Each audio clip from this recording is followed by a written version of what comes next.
Hello and welcome to this DraftKings preview. We're going to be taking a look at the games that are happening on the Thursday night of July. So that will be the Aston Villa versus Manchester United game, the Bournemouth versus Spurs game, and the Everton versus Southampton game. Let's get straight into it. So the first game that's happening is the Bournemouth versus Spurs game. Spurs are going to be the favourites to win this game, although they haven't had the best of restarts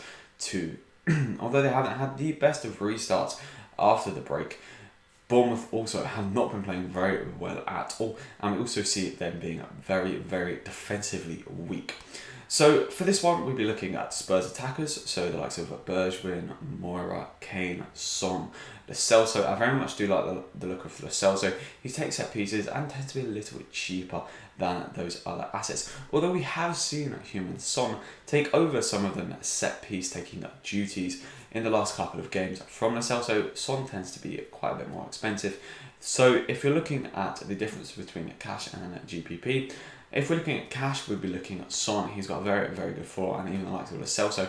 Kane does also like to take plenty of shots as well. The GPP will be looking at the guys like Dele Alli, Moura, Bergwijn, who don't really have the greatest of floors, however can easily pop up with a goal or assist. Another player for Spurs, Aurier, very, very good player, although he has been priced up quite a lot recently. I've seen him around the sort of 8,000 to 9,000 range. For a defender, even if he gets a lot of crosses in, only Trent Alexander-Arnold is really ever going to be worth that kind of money as a defender, or even Kimmich from the Bundesliga. Aurier for me just not worth that much. Doesn't even really get on set pieces either. So if we see him a little bit cheaper, maybe between the 5,000 and 7,000 mark, definitely consider putting him in the team. The other fullback for Spurs at Davies, he's okay, probably FPPG around 5. I mean, if you think they're going to get a clean sheet, that probably maybe boosts his points up to around 8 points, but doesn't really get forward as much as Aurier, or even get that many tackles in as well. Looking at the Bournemouth side, Harry Wilson have been very good for them all season on plenty of their set pieces. One to look out for there. Brooks has sort of reinvigorated that attack and making it look a lot more prominent going forward. King, another player who has picked up some goals and assists over the past few weeks. He's on penalties and a few set pieces as well, so definitely he's one to look out for. And if it's most likely that the Bournemouth players will be quite a bit cheaper than the Spurs players. So if you want to get in some of those sort of attacking Bournemouth players for a bit cheaper, I think King I very much do like the look of. So now we're taking a look at the Everton versus Southampton game. This is quite an unpredictable game. Both teams have had an okay restart. I'd say Southampton have probably come out the blocks a little bit quicker than Everton had. Everton are struggling a little bit going forward. Everyone thought that Dominic Calvert-Lewin, after he was on absolutely electric form before the break, would come back and start scoring goals. He hasn't been doing that. Richarlison probably the best option here for Everton. Set piece taking duty for Southampton, we've got James Ward-Prowse, and for Everton, Gomez with Sigurdsson. If he does start, Dino gets on a lot of the corners as well. So if Sigurdsson doesn't start, we can likely see Dino taking a lot more of a reign over the set pieces. He takes ones more closer into the box, and Gomez will take the ones a bit deeper. James Ward-Prowse for Southampton, a very, very good player. Likes to get into some shooting positions, takes the close free kicks and the corners, very, very good option there. Going forward for Southampton, we have Danny Ings. He's on for the Golden Boot this season, chasing Jamie Vardy from Leicester. He's not too far behind, and he does also like to pop off quite a few shots. For this one, I quite like the idea of going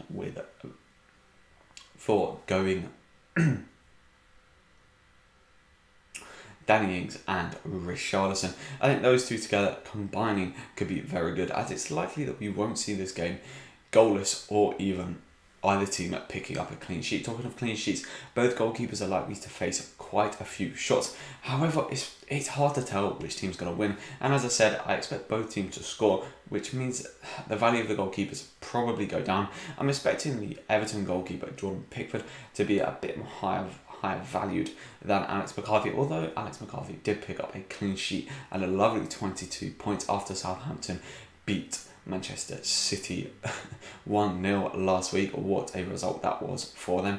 We saw Che Adams at the value of 4,800 score and pick up around about 18 to 20 points. A very good game he had. Whether that means we'll see a disproportionate increase in price for him, as we didn't really see him do that much else, and he probably won't against Everton either. Looking a bit more defensively, obviously I've mentioned Digne on the left back side for Everton. We've got Seamus Coleman as well, likes to get himself down the wing. Very, very good defender, picks up plenty of tackled For Southampton, we've got the likes of Bertrand, very, very good player, also likes to get down that wing and cross the ball in.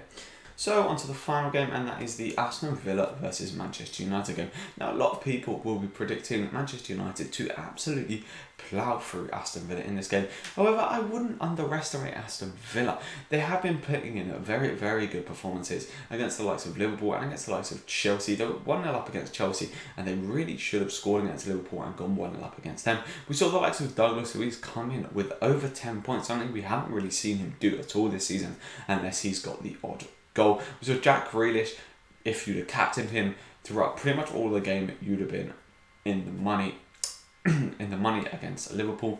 Very, very good player. We see him take quite a few set pieces. Along with that, John McGinn, a very good set piece taker, a very good asset for Aston Villa. He tends to be quite cheap as well, so one to definitely look out for. Although I don't really expect Aston Villa to be doing much attacking in this game, because Manchester United, the way they've been playing, they are going to swarm at the Aston Villa defence. So it's thinking which Man United attackers shall we be putting in. Now it's kind of easy to predict this. It's likely to be Rashford, Martial and Greenwood up front. No reason for Solskjaer really to change anything. It's been working so well, so why would he change it? Greenwood probably has the best floor out of all those attackers. He loves to shoot, and he also has been bagging in plenty of goals of late. Martial, obviously, we've seen him pick up assists and goals, and Rashford can bang in a couple of goals as well. So it's really just maybe getting a bit of potluck with who you choose, because all of them can score. However, the likes of Bruno Fernandes, he's literally on every single set piece. He'll be on penalties if they've not already scored quite a few. He's on corners, he's on close free kicks. Probably one of the best options in DraftKings at the moment. He kind of just has to be your captaincy at the moment, because even if he doesn't score, very likely to get an assist, and also just the base points that he gets are phenomenal. So moving on a little bit further down the slate, we have the likes of Paul Pogba. He's a very good midfielder, likes to pick up a few tackles, can shoot from far as well, and could also pick up the odd assist and goal. If he's reasonably cheap, I definitely do like him as an option. Also, the likes of Wan-Bissaka has been creeping up in price a little bit. Although he's been playing very well recently, he's picked up a couple of assists, which is kind of disproportionating his price, because we can't expect him to get assists every single game. So that being said, if he's above 8,000, very good option, but probably not the one to go for when you can basically get an attacker for almost the same amount of money who has a much higher potential and a much higher ceiling in that regard. So looking at the goalkeepers now, I think De Gea is very likely to get a clean sheet and a win in this game. Very, very likely to get a winner. Whether he'll get that clean sheet, I don't know. But he'll also not really face that many shots. So if he does get the winning clean sheet, he'll probably only be topped off by 14 or so points. We're likely to see Pepe Reina get peppered with shots during that game, and so he could pick up plenty of save points, but we can also likely see Manchester United scoring plenty of goals. So I hope you have enjoyed this little preview to all of the games happening on Thursday the 9th of July. I hope you have enjoyed. If you have, leave a like, and I'll catch you soon.